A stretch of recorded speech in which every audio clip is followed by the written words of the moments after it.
خبر شامل کریں گے جہلم سے، جہاں پر حکومت پنجاب کی ہدایت کے مطابق ایک شاندار نمبرداران کنونشن کا انعقاد کیا گیا، جس کی صدارت ممبر صوبائی اسمبلی راجہ یاور کمال اور ڈپٹی کمشنر جہلم محمد یوسف انور جپا نے۔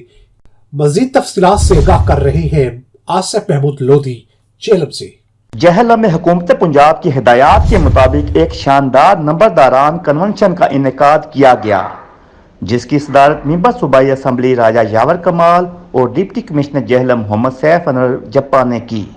کنونشن کا باقاعدہ آغاز تلاوت قرآن پاک اور نعت رسول مقبول صلی اللہ علیہ وآلہ وسلم سے کیا گیا۔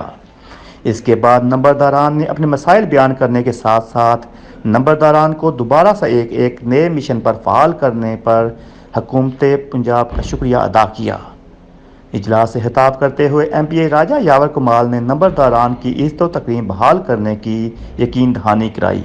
اجلاس کے آخر میں ڈپٹی کمشنر جہلم نے حکومت پنجاب کی طرف سے نمبرداران کو فعال کرنے کے لیے دیے گئے پیکج کی تفصیلات سے آگاہ کیا۔